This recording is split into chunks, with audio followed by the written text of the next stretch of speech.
Okay, well, welcome everyone to this roundtable discussion on caste in the South Asian diaspora. I'd like to begin by acknowledging that I'm speaking to you today from the unceded lands of the Kaurna people, and I pay my respects to their elders past, present and emerging. I'd also like to congratulate the organisers of this symposium, Nisha and Mridula, for putting together such a wonderful program on such an important topic, and Felix Pal as well organised a really fantastic ECR masterclass. We're finishing the day today with a roundtable discussion on caste in the Australian diaspora, with 4 speakers who will be reflecting on their work on caste and on the submission prepared by 2 of the speakers, Nisha and Vikrant, in consultation with others, on having caste discrimination recognised in the Australian Human Rights Commission's National Anti-Racism Framework. We have a wonderful lineup of speakers for this roundtable. Dr. John Solomon received his PhD in 2014 from UNSW. He was previously an assistant professor at NUS and is currently an independent researcher. His research interests include social histories, the study of diasporas, and the construction of race and identity within the British Empire. And today he will be reflecting on his historical research on caste discrimination.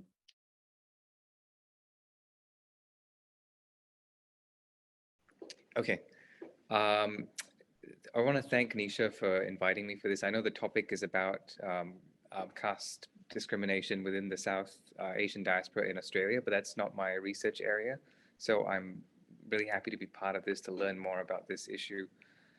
My research actually deals with caste discrimination and prejudice amongst a diaspora, the so-called old diaspora, from a much earlier period before the Second World War and during the colonial period as well. So my work had to do with the Singapore community specifically, Tamil untouchables who migrated to Malaya and Singapore in the 19th century and the 20th century, and how their caste identities evolved, how they resisted caste over the course of maybe 150 years, over a long period of historical change in the region, to these communities, to migratory networks and so on. So just a bit of background, and hopefully some of this historical context and some of this example, can stir up some interesting parallels and conversations with what's going on today. Because I was interested in what was the practices of caste in contemporary diasporas, which is sort of why I went back, because my training is as a historian. So I went back and I was interested in this particular community. So after about 1873, before that, a lot of Singapore's labor needs were actually met by convicts, Indian convicts, just like Australia. But in Singapore, there were mostly Indians who were sent over and fulfilled the labor force. And that system was dismantled, and then Indian labor migration started happening into Malaya and Singapore, and a very large proportion of that was made up of untouchable migrants. If you look at the records, especially from ports from which they departed in the south of India, mostly, sometimes up to a third of the migrants that were leaving were untouchables. So a lot of the discourse at the time amongst the British colonial authorities, often to justify these sorts of labor streams opening up, was that overseas migration would be an emancipatory experience. Untouchables would lose caste overseas, and they would enter into plural environments in which Indians were a minority, and therefore they would escape caste. They would have a better life. And this was used as a reason to sometimes justify creating streams of migration into plantations where, for example, conditions were not so good and there were high death rates and so on. So this caste was used as that kind of justifying discourse. And a lot of untouchables and Dalit communities also expected caste to dissipate or fade away overseas.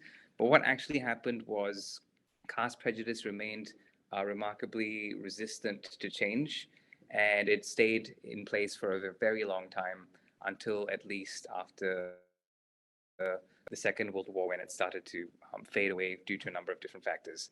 But today in Singapore, that whole history of caste, of untouchability, it's undergone a process of almost complete erasure in the public memory. A lot of Singapore Indians, especially who are third or fourth generation, are completely unaware of their caste backgrounds, particularly if they're not from a high caste. So they don't know what castes their grandparents are from and so on. So I was interested in how all of this happened, and the memory aspects of it, and and this sort of the implications of the fact that this sort of history is is gone from the public memory, from social memory. Okay, so a lot of my research was focused on the question of what actually happens to caste prejudice when it is moved overseas in this sort of context. And it's a different context with the old diaspora, because we're looking at very different social classes involved in migration, and so on. So just very quickly, one of the main findings that I found, well, there's many different ways to understand how some of the dynamics involved in how some of these identities changed, how caste identities changed over time. Eventually, a lot of communities made a conscious decision to no longer advocate for their rights. They were amongst the first Indian communities to form associations and to engage in associational life. In about the 1910s and 1920s, a lot of untouchable groups started forming Adi Dravida Sangams, and to advocate for their rights. But by the 1940s, 1950s, there were a few conferences, and they made a conscious decision to get rid of that identity and no longer organize under that banner anymore, and to sever sort of links sever their solidarities with other groups who were fighting for similar issues in India. So I was interested in all of this sort of history, and what I found was you can think about different layers of identity, and I'm not suggesting that there was a linear transition from translocal communities to diasporic communities to citizens, but these different layers of self-identity come into play in different ways at different periods of time. For a lot of the early period, communities saw themselves as extensions of translocal communities. So one of the ways which caste function, because I was wondering how on earth would a migrant from overseas, why would they have to exhibit their caste identity? How would they do it? Why didn't they just choose another name and pretend to be a different caste? And the reason that many didn't do that was because they came from the same villages and same regions in India, and they engaged in circular migration. So male laborers would work for 10 years, and then they'd go back, and then they'd get younger men from their village to come back, and this went round. So there was a lot of community surveillance that went on, and if anyone transgressed caste rules, even in an overseas environment like Malaya or Singapore, that would have an impact on their families back in India. So this is one example of how caste was maintained over time. From the 1920s and 1930s onwards, there's this other dimension where a lot of communities start seeing themselves as diasporic communities, engaged in transnational issues, and so Indian nationalism, the Dravidian movement, all of these influences start to have a big impact on the ways that caste is being discussed, talked about. It becomes enmeshed in debates about modernity, identity, social justice, things like that, and the discourse of rights. Okay, and then during the Second World War, when Malaya and Singapore was under occupation by Japan, that was also an incredibly leveling experience for the Indian community for a number of reasons. It's quite a fascinating period, and what actually happened to caste identities during that period is also quite interesting, but I don't have too much time to go into that, so I'll just leave it at that for now. So another big significant change which happened to caste identities was this period of decoupling cultural decoupling between India and Malaya and Singapore. So obviously, not cultural, but political rather, because a lot of the organizations that emerged in the south of India. The DMK, the DK had affiliate branches in Malaysia, in Singapore. But after decolonization, the new governments were very wary of these sort of transnational political linkages, so they actively suppressed a lot of this, and this started to break down. And as that broke down, a lot of the discussions about caste no longer became that relevant anymore. Okay, so another thing I studied in my research was how caste actually functioned within urban and physical space. And one of the examples I was looking at, based on some older work done by other academics, was what is now today Little India. So today it's recognized as a heritage site, Little India, but before that it was just known as Serangoon Road, and it was an Indian enclave, and it was spatially partitioned between a touchable and untouchable zone. So I was wondering how that actually functioned in, for example, the 1930s, early 1940s. And part of the ways that would happen was that untouchable laborers would learn to comport themselves in a particular way and physically manifest certain kinds of behavior.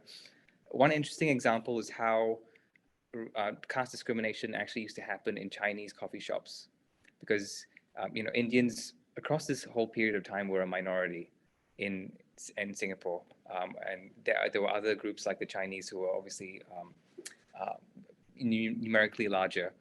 So some of these eating establishments within Indian enclaves were not actually run by Indians or members of these particular communities.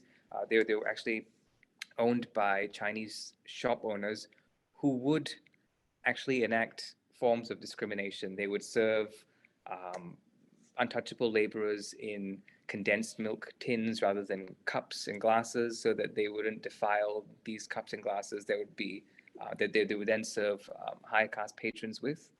And so I was interested in how all of this actually happened and how it broke down. And how it broke down was basically due to a lot of civil society activism from groups that were influenced by the Dravidian movement that emerged in the 1930s and actively went to all these places and stopped all of these practices. And so this is actually a photograph of one of the interviewees that I had. So he was a president of a former untouchable association that had a lot of these untouchable associations eventually became Tamil language societies and Tamil associations rather than caste associations anymore. That was part of that conscious choice at a certain point to focus on a Tamil linguistic identity rather than a caste identity, and to advocate for things that in that sort of manner. But one of the issues with this research was, despite the fact that this process of erasure has happened, especially particularly with younger generations, a lot of the older generation who still remember this, and it's a shrinking pool of people, are unwilling to talk about this because of perceived stigma. And one of the things which a lot of my interviewees mentioned was they felt that caste was returning to Singapore because there's a lot of new migration, and they feel like in many ways it's returning in names, in marriage practices, and they weren't obviously too happy about that. So this is a letter that individual who I pictured earlier on wrote to the Ministry of Education, because they had there was a textbook. I remember using this textbook when I was a teenager as well, which describes the caste system in ancient India, and it says that under the caste system, every member of society knew his or her place, and therefore society was harmonious, or something like that. And so he wrote a letter to the Ministry of Education to complain about that, and to complain about his daughters coming back to ask him what their caste was. So, and he received this response that basically said that they weren't going to change the content. So, a lot of my research involved oral history. And a lot of it was not direct oral history. So it was the memories of people talking about their father's experiences, their uncle's experiences. And methodologically, as a historian, you're not meant to actually use oral histories unless it's a direct experience from someone. But the way I used it was to try and understand how these memories are structured within families.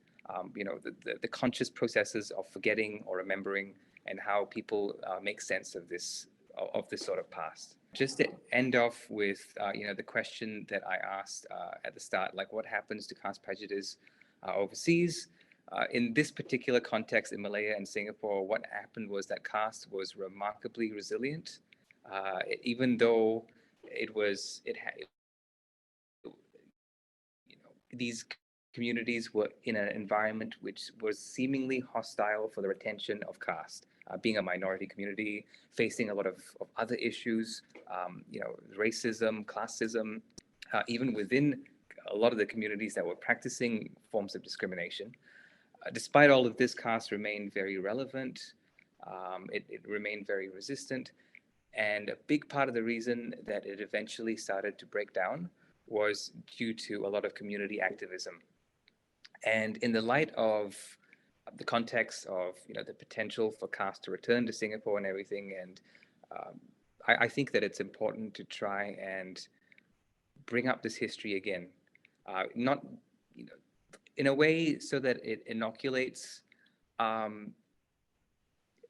serves as a form of inoculation against the possibility of caste returning, but also because a lot of this heritage has been lost, and I think it's important for communities like the Singapore Tamil community to understand that a big part of their history involved anti-caste activism, and that's why caste is not a big part of Tamil Singaporean identity in many pockets of Singapore today.